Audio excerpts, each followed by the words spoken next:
I don't have to wrestle everybody, but in this case, it probably would have been wise because I didn't feel like he had a lot for me on the ground. I probably should have took him down a couple more times. Round 4, you almost finished the fight. You dropped him twice. He was in a lot of trouble. And you went for the guillotine. I messed up, bro. Now, I know guillotines end the fight, but as you say, you messed up. I think you should have carried on with the hands. Yeah, I definitely should have. When I hit him, I saw his eyes rolling back, so I tried to punch him a couple more times. And sometimes when you flash someone, you hit him again, you wake him back up. I think that's what happened in that situation. He grabbed an underhook, and I couldn't really get a tight. Dang, that guillotine was tight. I couldn't get a good shot on. And then he got close to me, and I said, you know what, I'm going to go for this guillotine choke. When I went for it, I heard him heaving, I heard him panicking, and I'm like, I got it. So I just went 100% in on the guillotine choke and burned my dang on arms out. Did you think that at one point you were about to stop him there in that fourth? I thought 3 times. The first time he dropped, usually when somebody drops and I fight them, they don't recover from that. Then when I got the separation, I saw his eyes roll back. And finally, the guillotine choke. You know, I inverted it at 2 different times. I had one choke, then I went to the 5-finger guillotine choke, then I just jumped old school regular guillotine choke, and that's when I heard him dry heaving, and he popped that little nugget out, and I was like, oh my God. Did that burn you out for the fifth round? It didn't burn my lungs out, but it dang on sure burned my arms out. The fans. You've had a tough interaction with the fans this week. For some reason, they've chosen to turn on you. Did that have any effect on you at all when you went in the octagon? No, man. Unfortunately, I didn't get a chance to enjoy the fans, whether they were booing or cheering. I was so focused on the fight, I had my headphones on. I just asked Bisbing a second ago. I was like, was the crowd crazy? Because I didn't hear them. So it didn't affect me, man. I'm a pretty focused guy. Unfortunately, in such a huge historical card, I'm going to have to go back and watch the pay-per-view myself just to see the moments. So, of course, I'm assuming we're talking rematch. We haven't said anything yet, so I just got But it was a draw. It was a draw, but, I mean, did you think it was a draw? I had it even going into the 5th round, and the 5th round was very, very close. So, yeah. I don't know. I'd have to watch it again. I lost. Round no, 3. No. I didn't. No. When they initially said you, I agreed with it. I even said to Brian, I said, that's the right decision. Round 3 is the round you want to watch again. It was close. The one thing we will say, like we've always talked about, wondering why you're backing up on that side of the tape because he's beating you there, but every time you had him on that side, you're beating him there. But the one thing you showed, I think, tonight, you learned from losses, everybody's wondering about your gas tank. I know you gassed in that 5th, I thought the gas tank was fine. Why did they wonder about that? And he was the one in the 3rd and 4th round huffing and puffing. So that's what I'm saying. You learned about yourself at least tonight also. You can go deep into that 5th round. All right, champ. Tyron Woodley, thanks, and I appreciate you bringing Michael Bisping's snow globe right there. Thank you, Bisping. That is huge. If it wasn't for this, he could have went the other way. All right, guys, when we come back, we're going to revisit this historic night, historic main event, incredible fights right here in front of the Statue of Liberty, New York City. Amazing.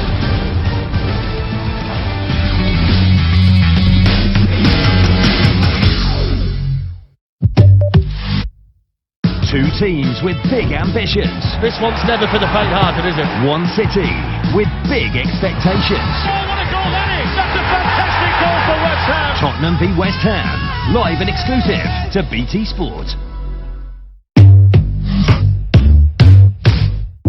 This programme contains flashing images and scenes of violent physical contact.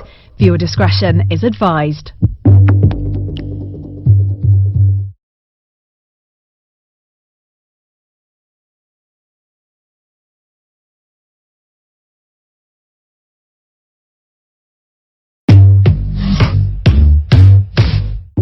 This programme contains flashing images and scenes of violent physical contact. Viewer discretion is advised.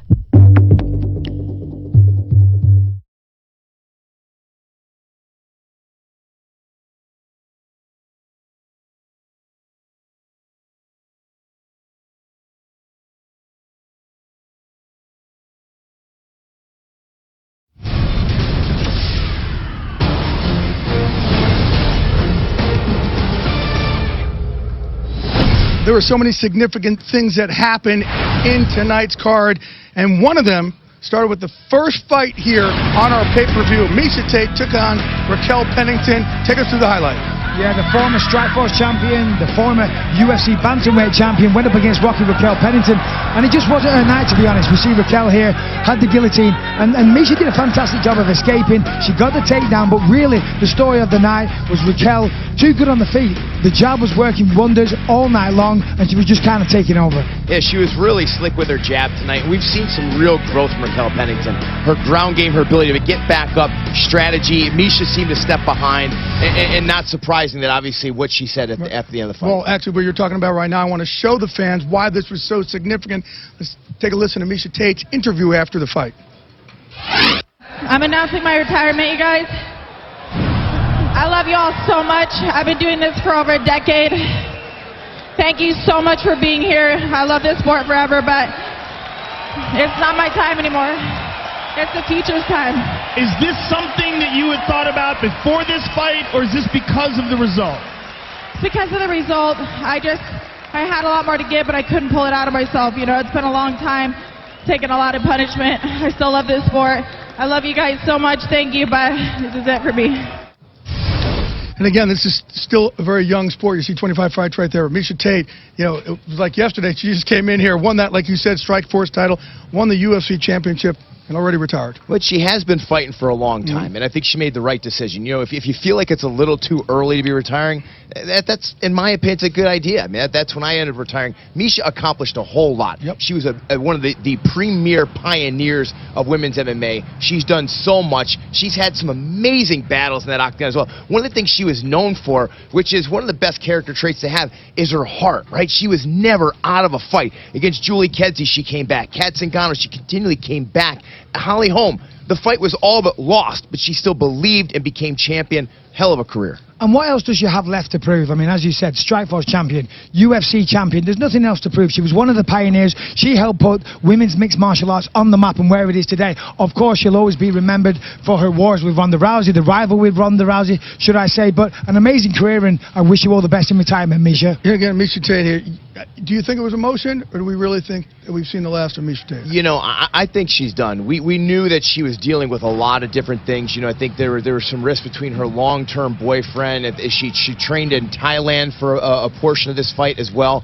Just a lot going on in life. And when you fight for this long, what people at home don't understand, when you're training for a fight, everything else in life takes a back seat, to include enjoying your life. You sacrifice a lot to do this sport. You basically spend half of your year focusing solely on a fight. You can't enjoy certain foods, can't enjoy your time off because you're just resting through soreness. I think it's time that Misha wants to transition. She's certainly brilliant on the desk, but there's a lot of things available for her to do. And she's still a young girl, you know, so as I said before, she's achieved everything. And once you start thinking about retirement, it's time to do something else. If your mind is halfway out of the game, you don't want to be in the octagon. We saw the fight against Amanda Nunes. That was a bad loss. You know, stuff like that hurts. It's not easy to step back in there and fight again after taking a loss like that. Conor McGregor, guys, is now the featherweight champ of the world, the lightweight champ of the world. If you want to know who he may fight next, could be Khabib Nurmagomedov, who fought earlier tonight against Michael Johnson. This guy may be about as dominant a fighter as there is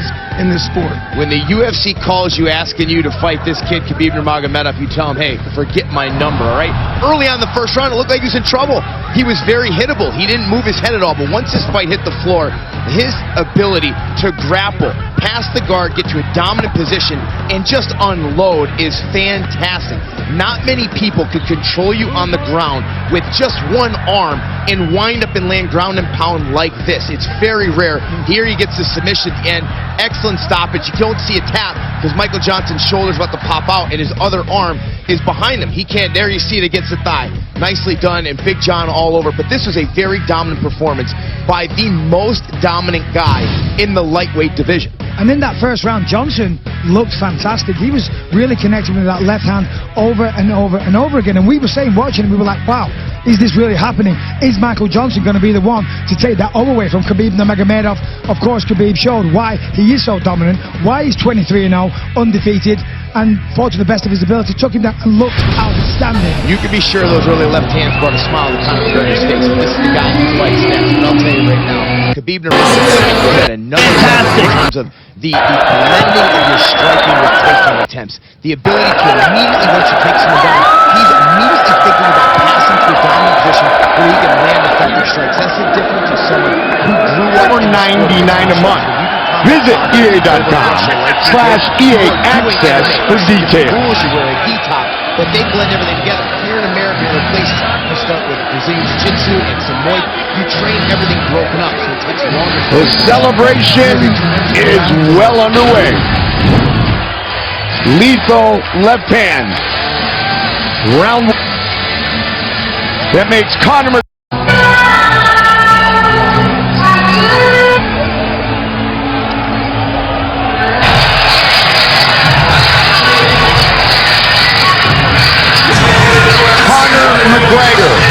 No fighter in UFC history has ever been champion in 2 weight divisions at the same time.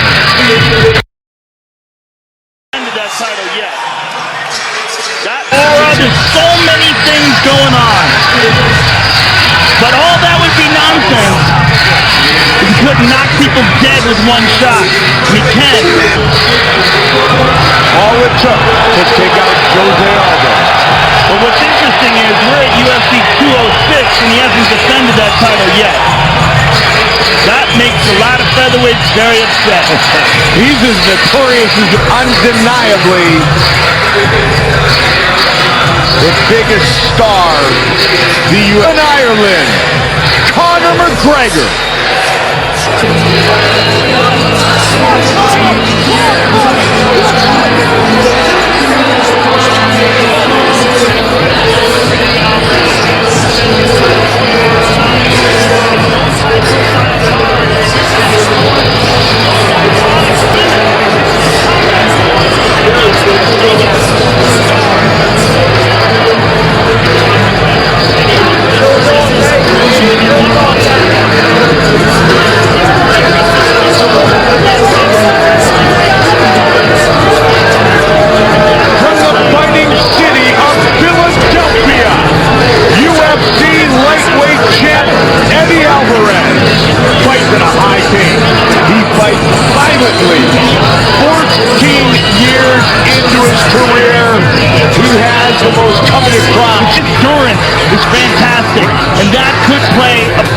In this fight. This guy's been through the fire. He's overcome adversity. He knows what it's like and come back and win. And he's done it many times.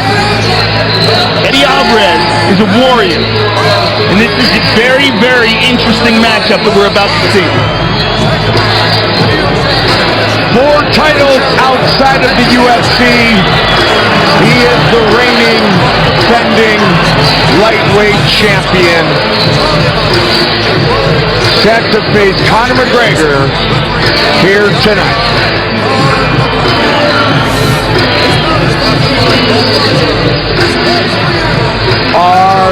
Cinarelli and Edwin Torres are 3 judges scoring this contest at Octagon Side R. Echo! 15 minutes can save you 50% or more on car insurance. And now, this is the moment UFC fans watching around the world have been waiting for. Live from the soul of the really trying to finish that. So once my head popped out, then was trying to work some ground and pound. But you know what? It was close in the beginning, but worked my way out and finished the round. Talk to me about your performance. You know, a lot of times when we see you fight, you're doing all these different kinds of flashy things and you're able to throw all these kicks and different kinds of strikes. Did you feel like you were able to find your range tonight? Yeah, I mean, it was kind of weird. I knew he was waiting for me to close the gap. Or if you've watched him fight in the past, he backs up, then he explodes in. So that's what I was waiting on. I knew he was trying to clinch me, get me to the cage, trying to control me there. So I felt a little hesitant. But as the rounds went on, you know, I knew I had to do something. So I had to go out there and just leave it on the line and try and pick my shots. From what Dana said earlier when I spoke to him, it looks like you guys are going to do this again. Where do you feel like you need to make the biggest improvements in order to take the belt home? You know what? Just work on my timing, work on my, obviously my takedown defense, catching the legs, getting back up to my feet is a big thing. He was just very strong there, you know. But yeah, I can always get better. There's always something that I can go back and work on, and we're going to go back, watch the video, and with my coaches, we're going to look at that and see what we can pull out. Excellent. We are so looking forward to it. Congratulations on Fight of the Night, Steven. Thank you very much. Thank you so much. Jay, back to you. Guys, I think he just said it there. He almost outthought himself. He was waiting. He was hesitant for him to wait for Tyron Woodley to come crashing in. When he beat up on Johnny Hendricks, he was the one who set that pace and the range. Oh, absolutely. Well, and Johnny Hendricks just fought him terrible in that fight. Tyron Woodley obviously poses a much different threat than Johnny Hendricks does. But the one thing that I see in this matchup and the potential rematch is there was a lot more discovered on the side of Tyron Woodley than there was on Wonderboy Thompson. Wonderboy is not going to figure out how to get back to his feet enough and good enough in time to deal with the top game and top pressure of Tyron Woodley. I think Tyron Woodley found a lot of openings here that he could exploit in a potential rematch. With the karate style that he has, he likes to have those hands down. Now that's all well and good to stop takedowns because it's perfect, because when they shoot, your hands are already there. But I would suggest, amongst all the things that he says he has to change, I suggest bringing up those hands a little bit as well, because the right hand did get through a few times and it put him down on his backside, and it's the right hand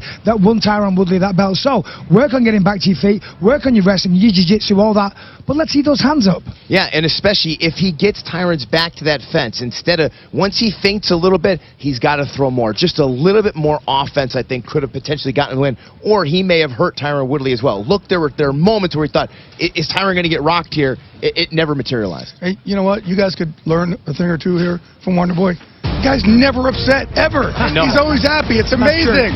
Want to hang out with him more. They are happy tonight. Certainly not upset.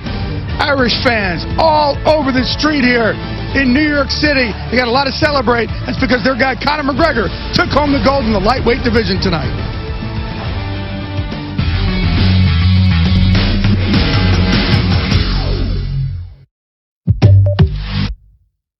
What are you gonna do about it? What are you gonna do about it? I want somebody to do.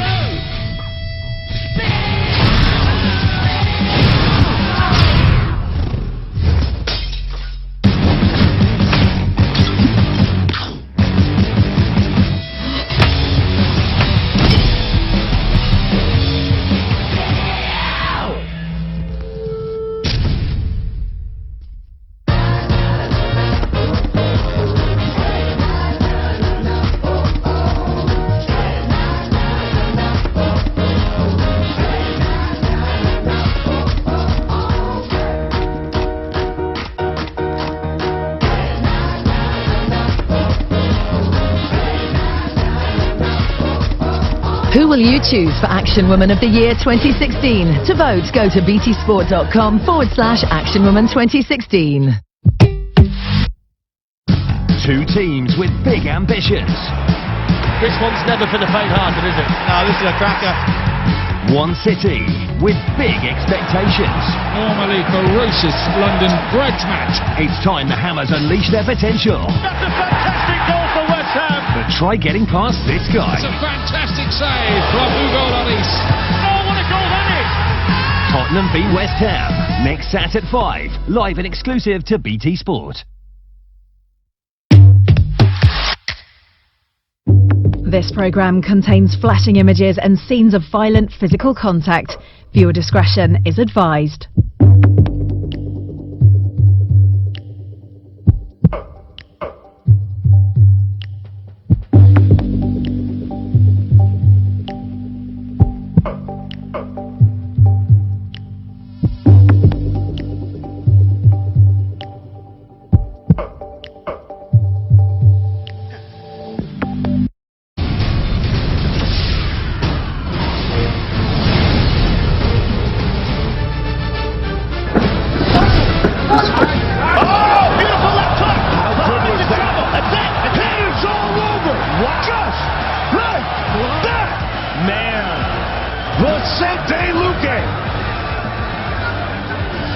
That is how our FS1 prelims began earlier in the night. Big knockout there by Luque. Welcome back inside Madison Square Garden. Jay Glazer, Brian Stan, the middleweight champ of the world, Michael Bisping. Conor McGregor walks away tonight with his second title. First guy ever to have two belts at the same time. As I said at the start of the show, he proved me wrong. I didn't think he could do it, but he went out there and he just looked absolutely amazing. He made short work of Eddie Alvarez, and as we said, in the strike zone, it was all about that left hand. Eddie didn't even get started. He didn't even really land a glove on him. As I say, stalked him down through the left hand, dropped him 3 times in the first round. Eddie was very, very lucky to even make it out of the round. Second round, more of the same, and really the writing was on the wall. And it was only a matter of time before it came. And what came? It was a 4-punch combination. Left, right, left, right. He went down. Couple of quick follow-up shots. 2 division simultaneous world champion. Unbelievable. And the kid continues to get better, and it was another fight where he didn't take much damage this fight. The fights against Nate Diaz put a couple miles on him, but this is a fight that went by quick. Hopefully he's still healthy, but he's going to continue to improve. Conor McGregor, again, we thought he was going to grow from those last 2 Nate Diaz fights. He certainly has. Guys, his accuracy, is it the best in the sport? I got to say yes.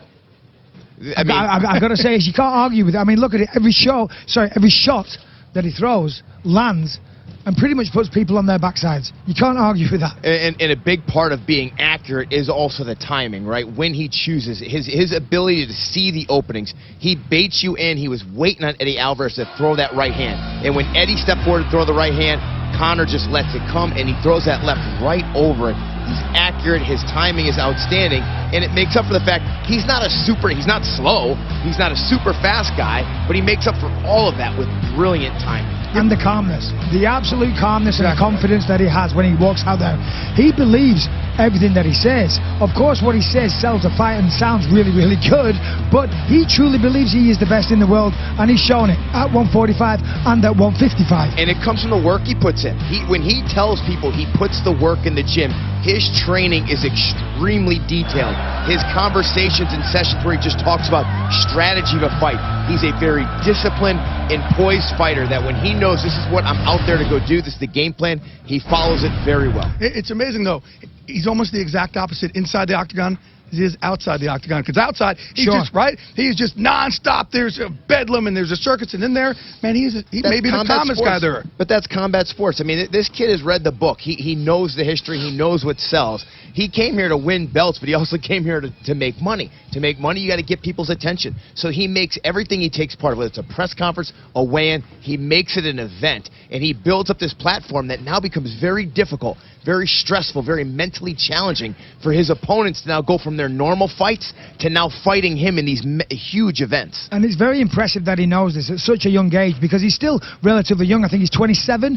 It took me a long time to figure out that in the octagon you have to be calm, because I used to try and get emotional, try and hate my opponents, and then I figured out now I'm 37, I'm almost retired, I'm an old man. Now I know you've got to be cool, calm, and collected, and that's the way you will fight the best of your ability. Well, again, he walks away with a title tonight, his second here in Madison Square Garden. But earlier in the night, our final fight in our FS1 prelims, Frankie Edgar pretty much gets the dream of everybody who grew up in this area to have the fans chanting your name in Madison Square Garden. He took on Jeremy Stephens. There's a lot of people who did not think Frankie Edgar was going to be successful against Jeremy. Jeremy immediately won. He looks like he's in a different weight class.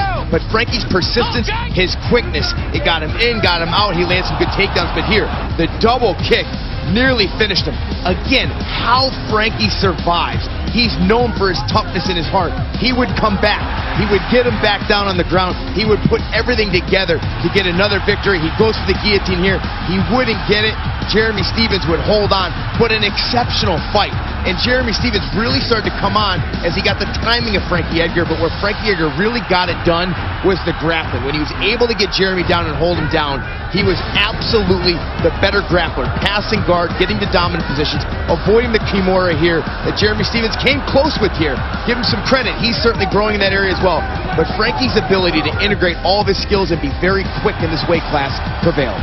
There were shades of the early fights with Gray Maynard here, the way he came through the adversity, because he was dropped really, really good with that kick there, but he got back up, and as you said, the grappling was the key difference here. But Frankie Edgar just won't be denied. He won't go away. Okay, he didn't get the job done in his last fight against Jose Aldo, but look, here we are again, a tough matchup. Jeremy Stephens can take your head off with one shot, and he got the job done, and he's back in title contention again. Again, dreams come true here at the Garden. I think it happened here tonight for Frankie Edgar, getting his hand raised and having his hometown crowd chanting his name, first fight ever at Madison Square Garden. With that, we want to toss back to Megan O'Leary, who's standing by with the answer. Frankie Edgar.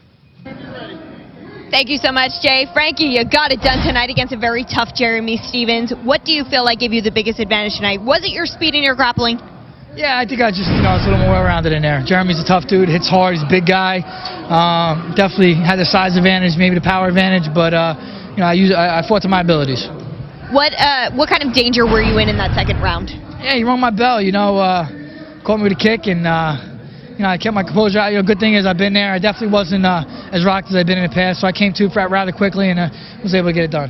As you come back here, you are victorious, but you don't seem to be as happy as you would think with somebody who just had a performance like this at Madison Square Garden. What's really going through your mind? I wanted to kind of put a stamp on it a little more. I'm not one to make excuses or anything. I still thought I fought a great fight against a very good opponent. I dealt some injuries. My manager and some of my teammates didn't want me to fight.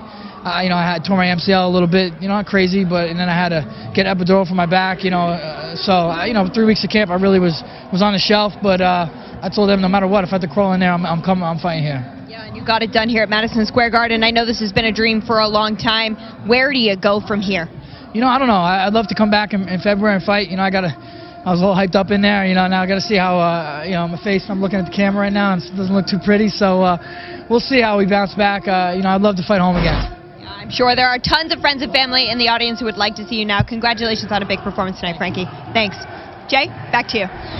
Thanks, Megan. All right, we heard there from Frankie Edgar. Great about our FS1 post-fight shows is we get the biggest interviews out there. And with that, we got Eddie Alvarez coming up on the other side of the break.